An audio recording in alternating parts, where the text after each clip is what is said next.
Bismillahirrahmanirrahim. Assalamualaikum. Waalaikumsalam warahmatullahi ta'ala wabarakatuh. Alhamdulillah, salatu wassalamu ala rasulillah Sayyidina Muhammad ibn Abdillah wa ala alihi wa sahbihi wa man wala ba'd. Wa nawaitu ta'allim نويت التعلم والتعليم والتذكر والتذكير والإفادة والاستفادة والدعاء إلى الهدى والدلالة على الخير والحث على التمسك بكتاب الله وسنة رسوله وابتغاء وجه الله وثوابه وقربه. اللهم لك الحمد شكرا. اللهم لك الحمد شكرا ولك المن وفضلا wa anta rabbuna haqqa wa nahnu abiduka riqqa wa anta lam tazal lidzalika ahla. Allahumma rzuqna fahman nabiyyin wa hifdzal mursalin wa ilhamal malaikatil muqarrabin wa ba'd. Saudara-saudari yang dimuliakan Allah Subhanahu wa taala, adik-adik, mas-mas, kakak-kakak, nom-nom tantretan setuju. Alhamdulillah, di hari yang kelima ini kita bisa bertatap muka kembali, berjumpa kembali, bersua kembali, sekalipun dalam dunia daring, dalam dunia online. Tapi hal itu tidak mengurangi keseriusan kita, kesemangatan kita, khususnya di hari ini untuk tetap berlangsung bersama-sama melanjutkan ngabuburit ilmiah atau ngail bersama di hari yang kelima ini. Semoga puasa-puasa yang sudah kita lalui bersama, mulai dari yang pertama, kedua, ketiga, dan yang sekarang, oleh Allah Subhanahu wa ta'ala betul-betul dinilai sebagai puasa yang hakiki, puasa yang baik, yang memberikan banyak kemanfaatan terhadap kehidupan kita yang akan datang, dan juga bisa menjadi penghapus dosa-dosa kita yang sudah kita lakukan. Kemarin pada pertemuan kedua kita sudah mulai membedah tentang ibadah yang memasuki atau berada di tingkatan kedua, yaitu salat.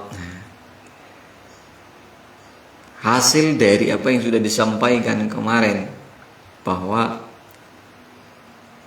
dalam sholat itu ternyata ada banyak ikatan, ada banyak hubungan, yang setidaknya dalam sholat itu ada hubungan kita dengan Tuhan kita yang berupa inna ahadakum idza qama fi shalah fa innahu yunaji rabbahu. Kita dalam sholat itu pada intinya adalah bermunajat, memohon pada Allah Subhanahu wa ta'ala. Itu hubungannya, ikatan salat dengan diri kita. Ada ikatan salat dengan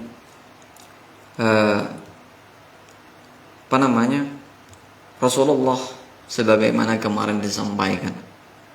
Ada ikatan salat dengan saudara kita, sesama mukmin, sesama muslim. Nah, ikatan-ikatan seperti ini, hubungan-hubungan dalam sholat seperti ini, bisa menjadikan sholat itu sebagai sesuatu yang bernilai tinggi di mata Allah Subhanahu wa ta'ala. Sehingga oleh Sultanul Ulama Syekh Izzuddin bin Abdissalam dimasukkan pada tingkatan kedua setelah keimanan, setelah kita mengetahui Allah Subhanahu wa taala. Oke, kita lanjutkan untuk membedah salat ini. Di halaman ke-14 bisa dibuka yang sudah punya PDF-nya. Kalau belum punya bisa japri ke saya melalui inbox atau WA langsung begitu. Bismillahirrahmanirrahim. Qala al-muallif rahimahullahu ta'ala wa nafa'ana bi'ulumihi wa amadana bi asrarihi wa bikum fid dharain amin ila an qala wa li syarafiha wa fadliha usifat wa li syarafiha ban karana kamal ja'na salat wa fadliha dan keutamaan salat usifat dilabeli uli usifat insifatin pon apa ya salat bin nahyi anil fahsya'i wal munkar. Dilabeli dengan apa? Bin nahyi kalaban aja ke salat itu bisa mencegah anil fahsya'i wal munkar, dari hal-hal yang batil, dari hal-hal yang jelek, dari hal-hal yang merugikan, dari hal-hal yang atau nilai-nilai yang tidak baik dan negatif itu. Juga waraf'id darajati, dan salat itu waraf'i sifat sifatin pun apa salat bi raf'id darajati kalaban naiknya derajat, juga sifatin juga wa takfiril khati'at, dan juga bisa menghilangkan kesalahan-kesalahan atau menghapus kesalahan-kesalahan. Jadi kemarin sudah disampaikan bahwa salat itu mulia. Dengan kemuliaan salat, dengan keutamaan salat, maka salat punya label dapat mencegah kemungkaran, dapat mencegah kebatilan. Jadi bikin seseorang itu tidak melakukan perbuatan-perbuatan yang negatif, nilai-nilai yang tidak baik, sekecil apapun, apalagi yang besar. Dan dari kemuliaan salat juga seseorang bisa terangkat derajatnya. Dari keutamaan dan kemuliaan salat yang sebagaimana kita tahu berada di tingkatan kedua setelah keimanan, salat itu bisa menghapus dosa-dosa. Wa maqsuduhal a'zam, tujuan yang utama, tujuan atau goal yang utama dari salat itu adalah tajdidul ahdi billahi, tajdidul ahdi billahi, yaitu memperbaharui janji kita dengan Allah, memperbaharui ikatan kita dengan Allah, memperbaharui hubungan kita dengan Allah Subhanahu wa ta'ala. Itu tujuan yang utama, tujuan yang paling utama dan nomor satu dari salat itu.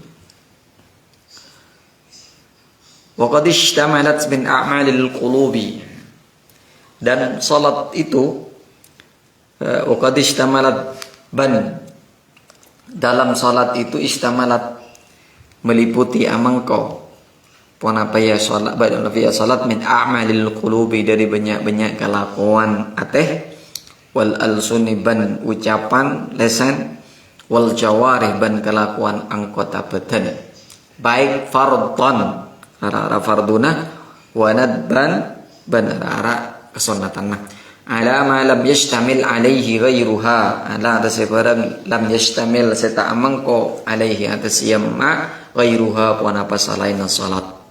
Artinya apa? Barusan sudah disampaikan bahwa dengan kemuliaan, dengan keutamaan yang ada dalam diri salat itu sendiri, salat itu punya label bisa mencegah hal-hal yang tidak baik untuk dilakukan oleh seseorang. Salat itu bisa meninggikan derajat seseorang. Salat itu bisa menghapus dosa-dosa seseorang. Karena tujuan utamanya adalah memperbaharui ikatan kita dengan Allah Subhanahu wa taala, janji kita dengan Allah Subhanahu wa taala. Terus kemudian kita bedah lagi, kenapa kok sholat bisa seperti itu nilainya? Begitu luar biasa nilai-nilai baik dan positif yang terdapat dalam sholat itu sendiri. Kita cek, kita bedah lebih dalam, bahwa waqad ishtamalat min a'malil jawarih, bahwa dalam min a'malil qulub, bahwa dalam sholat itu ada beberapa pekerjaan hati. Jadi hati dalam sholat itu juga difungsikan, tidak hanya jasadiah, tidak hanya raga, tapi jiwa juga berperan di dalam sholat itu. Wal alsun, lidah juga berperan, ucapan berperan dalam sholat itu. Jadi dalam sholat itu ada ucapan, ada perbuatan hati, ada perbuatan yang berupa ucapan, wal jawarih, dan juga ada perbuatan yang berupa penggunaan anggota badan kita. Baik yang ketiganya itu perbuatan hati, perbuatan ucapan, dan perbuatan anggota badan itu berupa sunnah ataupun nahi.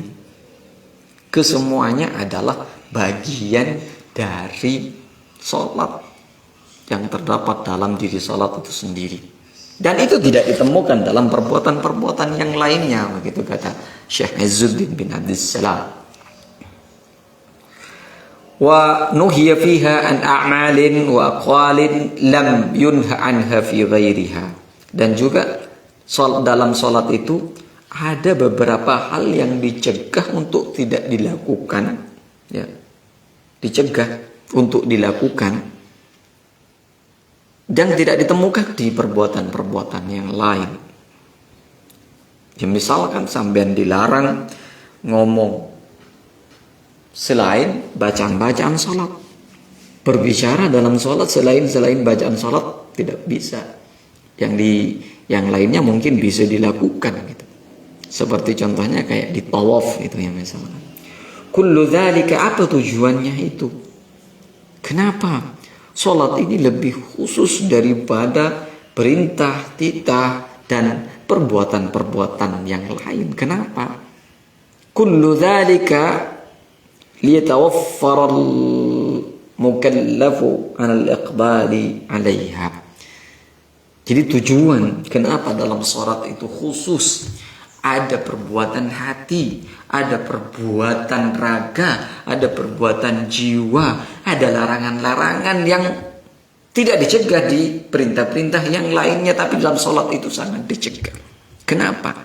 Agar bagaimana kita itu betul-betul sempurna menghadap Allah Subhanahu wa ta'ala. Litawaffaral mukallafu,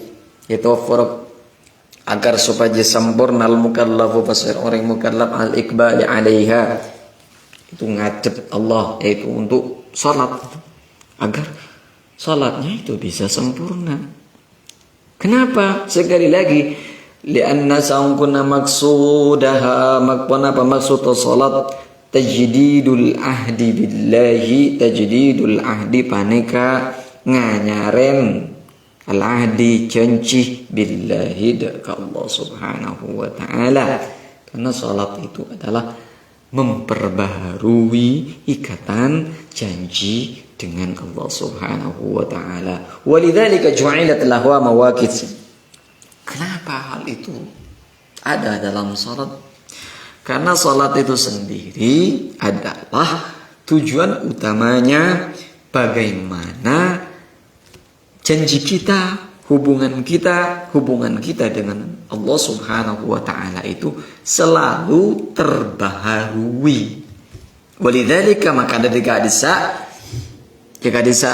tajdidul ahdi billahi ju'ilat itatiyaki laha, ikandik salat mawaqitu mutaqaribah, pohon apa banyak waktu mutaqaribah, saling berdekatan. Nah, maka dari itu salat itu bukan mingguan, ya. Maka dari itu salat itu dari subuh kemudian beberapa jam kemudian zuhur, beberapa jam kemudian asar, dan tidak beberapa jam. Dari asar itu satu ya lebih sedikit itu maghrib, habis maghrib satu lagi sedikit isya, tidur sejenak menuju isya lagi.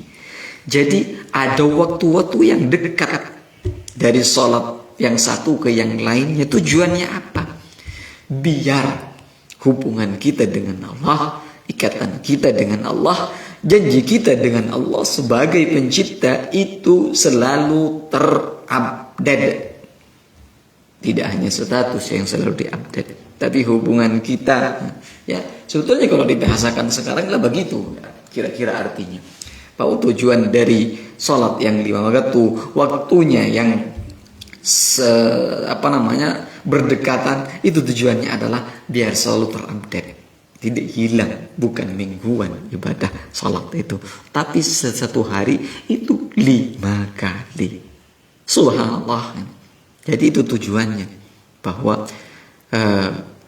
tujuan utama dari salat itu adalah tajdidul ahdi, memperbaharui, mengupdate ya, hubungan kita dengan Allah Subhanahu wa taala. Wa aqimis salata li dzikri wa aqimis salata lidzalika lialla yab'udu ahdul abdi bi dzikrillah. Kenapa ada waktu yang berdekatan duhur, habis itu asar, habis itu maghrib, habis itu isya, habis itu subuh? Itu waktunya nggak lama, nggak sampai 1 hari, beberapa jam. Jadi intinya berdekatan untuk sholat-sholat yang satu dengan yang lainnya, waktunya berdekatan. Li'alla yab'uda, karena supaya yab'uda tak jauh al-ahdul abdi, puan apa, janji atau hubungan kabulah seseorang bizikrillahi, kaangkui ingat ka Allah, kaangkui nyebut asma Allah, kaangkui berhubungan terupdate dengan Allah Subhanahu wa taala.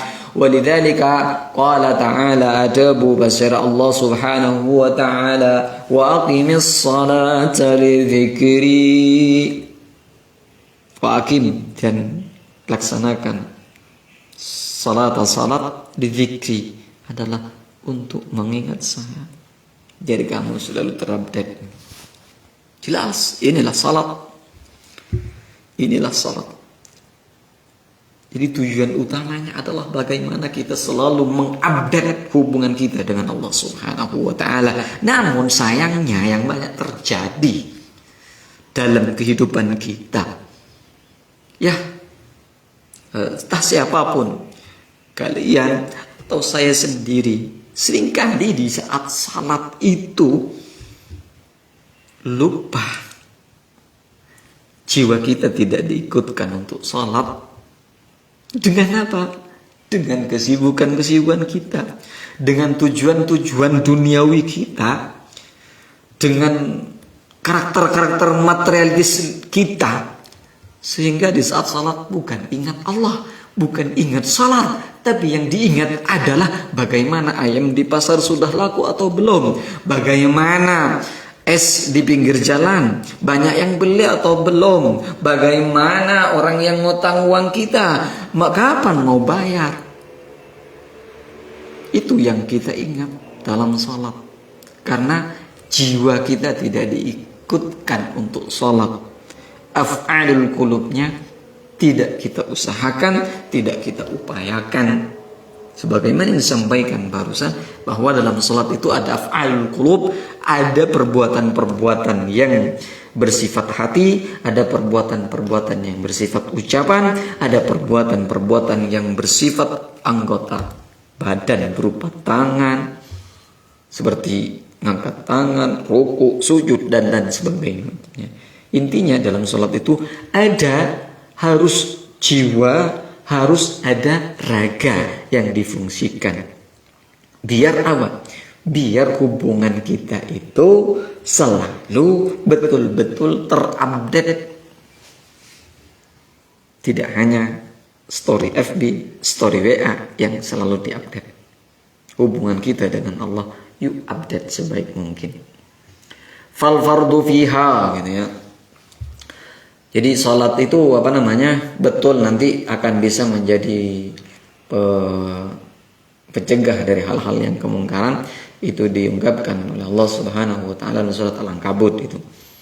Terus salat itu dapat meninggikan derajat. Wa minal li fatahajjat nafilah itu dibuat dalam surat Al-Isra 89, dan untuk menghapus dosa bisa dilihat juga dalam surat Hud 113. Jadi begitu. Aqimis salata wa aqimis salata inna salata tanha 'anil fahsya'i wal munkar.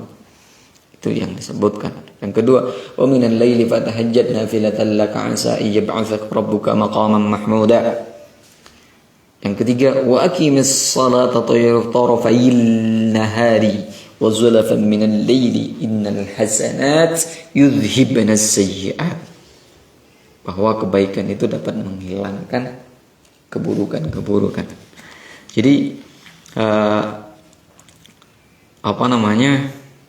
tujuan pokok dari salat itu adalah mengupdate ikatan kita dengan Allah Subhanahu wa taala. Itu sederhananya yang saya sampaikan kepada diri kita dan kalian semua. Dan untuk mengupdate hubungan kita dengan Allah, tentunya kita harus betul-betul memfungsikan jiwa kita, memfungsikan raga kita ketika salat. Bukan mengabsenkan jiwa yang banyak kita lakukan. Hanya raga, hanya formalitas. Itu yang seringkali ada dalam kehidupan kita. Fal fardu fiha, tadi disampaikan bahwa dalam sholat itu ada yang fardu dan ada yang sunnah. Dan dari yang fardu dan sunnah itu ada yang af'alul qulub. Ada af'alul qulub, ada perbuatan-perbuatan hati di dalamnya. Fal fardu fiha, sesuatu yang diwajibkan dalam sholat itu dan berupa min af'alil qulub, itu perbuatan hati. Yang pertama adalah an-niyatu, yaitu niat. Niat wajib, ya, bukan sunnah. Niat wajib, bukan sunnah. Jadi niat di mana tempatnya? Fil qalbi, dalam hati. Juga wal ikhlasi, wajib juga ikhlas itu. Terus wal imani, dan juga iman. Semua itu dalam sholat itu harus ada, karena itu adalah kewajiban. Karena masuk di dalamnya dalam niat itu, dan niat itu adalah wajib. Dan ini adalah perbuatan hati, bukan perbuatan perbuatan raga. Niat itu banyak yang kadang berhilah atau beralasan karena tidak tahu niatnya, dia tidak mau sholat. Misalkan begitu ya. Iya, pada geraan bulan marah pejeng jago aja kean kapungkaan nabi aja kean teman nabi pejeng bayi gitu. Udah orang ngajong siapa aja aja ring engkau tak tahu niat tak. Kadang banyak sih jadi kan alasan gitu.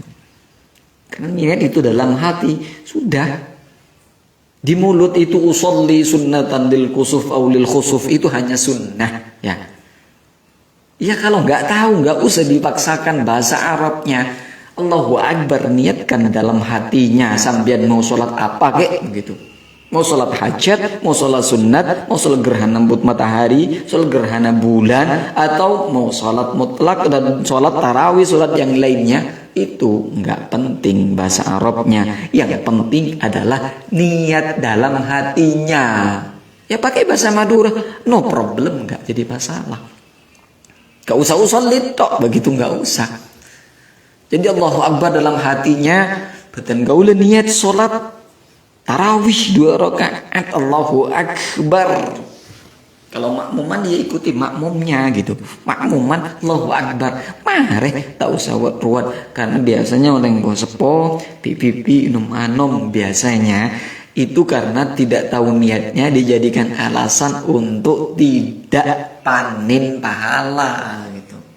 Ada geraan bulan, ya ada sholat. Ada remang kok tak tahu, jangan niat tajau. Ada remang kok tak tahu ini niat deh. Karena niat yang usolli itu bagi mereka Kadang merupakan dia dipahami, dianggapnya sebagai sebuah kewajiban. Usolli fardhu dhuhri, itu sebuah kewajiban bagi mereka. Dipahami, maka harus kita pahamkan. Gak usah. Jadi niat di sini adalah perbuatan hati yang wajib dilakukan saat salat. Wal mandubu min dzalika, jadi perbuatan hati yang disunnahkan itu syai'ani, itu dua. Apa? Ahaduhuma, yang pertama, adz-dzullu wal khudu'u wad-dhara'atu wal khusyu'u, satu makna. Jadi yang disunnahkan itu, perbuatan hati yang disunnahkan adalah hati itu merasa rendah diri, khusyuk, aslinya tidak congkak, tidak anggak dan lain sebagainya. Jadi merasa rendah, serendah-rendahnya hati kita di hadapan Allah Subhanahu wa taala saat kita melangsungkan salat. Watsani, yang kedua yang disunnahkan perbuatan hati itu adalah mulahadhatu ma'ani adhkaris salati, mulahadhatu panika memerhatikan ma'ani adhkaris salati, jaka makna bacaan salat. Usolli gitu misalkan, Allahu akbar kabira walhamdulillahi katsir, secara umum, kalau tidak secara perlafal begitu ya, secara umum, secara global, intinya itu adalah hanya perbuatan hati. Jadi hati ketika kita mengatakan alhamdulillahi rabbil alamin Ar-Rahmanir Rahim Maliki Yaumiddin Iyyaka na'budu wa iyyaka nasta'in. Ketika kita mengatakan, mulut mengatakan seperti itu, hati disunnahkan iyyaka na'budu, hati kita mengatakan hanya kepada Allah Subhanahu wa taala, kepada Engkau ya Allah na'bud, kami menyembah.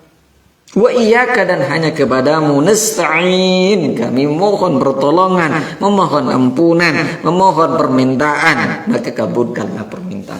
Di dalam hati itu kita akik-kiki makna-makna dari bacaan-bacaan salat. Iyyaka na'budu itu disunnahkan, lebih mantap lagi. Berarti hati itu diikutkan gitu, itu berfungsi. Ini kan sunnah. Kalau niat jelas itu wajib perbuatan hati. Yang perbuatan hati yang sunnah adalah akik-kiki makna-makna. Artinya berusaha memahami makna dari zikir, ucapan-ucapan yang ada dalam sholat itu. Kalau kita memfungsikan itu, berarti hati difungsikan oleh kita saat membaca itu. Yang banyak terjadi nggak mungkin. Apalagi yang sholat tarawih kebut-kebutan, sama sekali tidak ada kalau menurut saya. Kejar-kejaran. Bismillahirrahmanirrahim. Alhamdulillahirabbil alamin arrahmanir rahim maliki yaumiddin iyyaka na'budu wa iyyaka nasta'in ihdinas siratal mustaqim. Allahu akbar, Allahu akbar, Allahu akbar. Buat apa kita sholat sekebut-kebut seperti itu? Biar cepat selesai. Ya sudah, sholat 2 rakaat saja selesai. Bagi saya adalah kualitas yang dilihat, bukan kuantitas. Terserah kalian mau sholat 20 rakaat silahkan. Tapi kualitasnya nihil. Tetap lebih baik sholat 2 rakaat, sholat 3 rakaat, sholat 4 rakaat, sholat sekalipun. Ya karena memang nggak ada batasan khususnya tarawih itu. Ya, nggak ada batasan khususnya begitu. Terserah kita mau yang mana, tapi yang diinginkan adalah tetap kualitas, bukan kuantitas. Ya karena banyak yang melihat di lapangan gitu, kejar-kejaran, yang satu sudah ngaji ke speaker itu, satunya nanti ya adalah marilah tidak lemari tulian imam, begitu banyak terjadi. Intinya adalah di saat kita sholat, gunakan etika. Kalau sholat secara cepat, bagi saya etikanya kurang becus. Jadi mulahadatu ma'ani adhkaris shalah itu enggak ada. Jadi meneliti, hatinya itu berucap, berusaha memaknai apa-apa yang ada dalam diri salat itu enggak ada. Wa qiraatil Qur'ani, dan juga saat membaca Al-Qur'an. Wa minal laili fatahajjat nafilatan laka 'asa an yab'atsaka rabbuka maqaman mahmuda. Jadi dalam hatinya itu berusaha untuk bisa memahami makna-makna yang diucapkan oleh mulut. Berarti antara mulut, antara raga dan jiwa menyatu di saat salat. Sekalipun ini sunnah, ya, tidak wajib. Jadi berusaha memahami makna-makna yang ada dalam salat itu sunnah, bukan wajib. Tapi ketika sunnah ini dilakukan, jelas menjadi nilai plus dari yang wajib. Itu yang diinginkan. Thumma huququs salati munqasimatun ila wajibin wa mandubin. Selanjutnya berbicara tentang hak-hak dalam salat itu. Ini bedah salat ini enggak selesai dari kemarin. Thumma huququs salati, thumma makari-kari huququs salati, tining banyak-banyak hak ke salat munqasimatun baneka katu Panapa ya huququs salah ila wajibin badasi wajib, baneka badasi wajib, wa mandubin baneka badasi sunnah. Jadi ada hak-hak di dalam salat itu. Hak-hak siapa saja? Kita lihat nanti. Ada hak Allah, ada hak terhadap hambanya.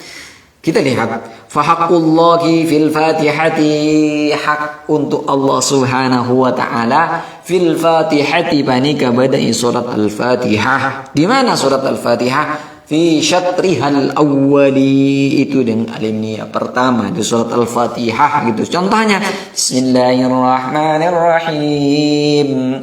Alhamdulillahi rabbil alamin. Ar-Rahmanir-Rahim. Maliki yaumiddin. Iyyaka na'budu wa iyyaka nasta'in. Jadi lihat gitu, alhamdulillah. Kenapa di syatrihal awal? Kenapa? Li'annahu thana'un 'alaihi, ada hak Allah di situ. Jadi dalam surat Al-Fatihah di awal-awal itu ada hak Allah. Kenapa? Li'annahu thana'un, karena dalam surat Al-Fatihah itu ada pujian yang khusus untuk Allah subhanahu wa ta'ala. Di dalam salat itu ada hak untuk Allah, dan wa haqqul musalli, dan ada hak untuk orang yang salat. Fi asy-syatri tsani. Jadi Al-Fatihah itu terbagi menjadi dua. Di awal itu haknya untuk Allah dalam salat itu. Yang di akhir bagian kedua itu untuk musalli. Contohnya apa? Contohnya, ihdinas siratal mustaqim, siratal ladzina an'amta 'alaihim ghairil maghdubi 'alaihim waladdallin. Itu contohnya. Kenapa? Li'annahu isti'anatun billahi wa tadarru'un ilaihi, karena sangkunna punapa asyatru tsani minal fatihati, bagian kedua dari surat al-fatihah, isti'anatun baneka minta tolong, minta permohonan, wa tadarru'un, ban merendahkan diri, ngedupok, mengakui bahwa Allah satu-satunya yang hanya dimintai tolong, dimintai permintaan, dimintai permohonan. Qala Allah Ta'ala qasamtu, di dalam hadis qudsi ini. Jadi dalam surat Al-Fatihah di saat kita dibaca dalam salat, dan ini merupakan kewajiban. Kalau surah pendek setelah surat Al-Fatihah itu hanya sunnah, tapi surat Al-Fatihah wajib kita baca. Dalam surat Al-Fatihah ini ada dua hak. Ada hak untuk Allah Subhanahu wa ta'ala, ada hak untuk kita sebagai orang yang salat, untuk musalli. Hak untuk Allah Lihat, Bismillahirrahmanirrahim.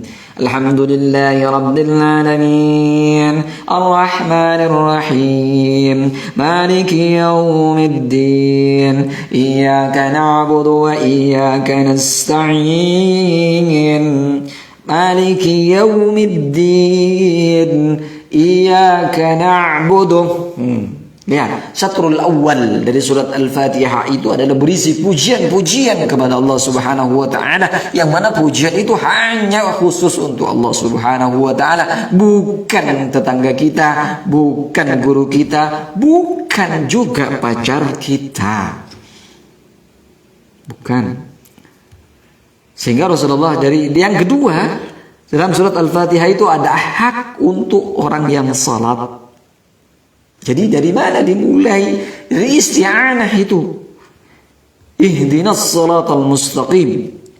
Iyyaka na'budu wa iyyaka nasta'in. Ihdinas siratal mustaqim. Itu haknya untuk orang yang salat, minta memohon dengan penuh kerendahan hati, dengan penuh kehinaan, dengan penuh keyakinan bahwa satu-satunya yang bisa memberikan permohonan itu adalah hanya Allah Subhanahu wa taala. Dari itu Allah Subhanahu wa taala mengatakan, qala Allah taala fi hadits qudsi ini, qasamtus salata baini, saya bagi. Kata Allah, firman Allah, tapi ini hadis qudsi. Qasamtu, saya bagi as-salah, salat itu. Qasamtu abagi batir sengkok jawaban Allah. As-salat ada ke salat baini, antar sengkok, wa baina abdi, ban antar kabulan sengkok, nisfaini, dua. Jadi salat itu dibagi dua. Artinya apa?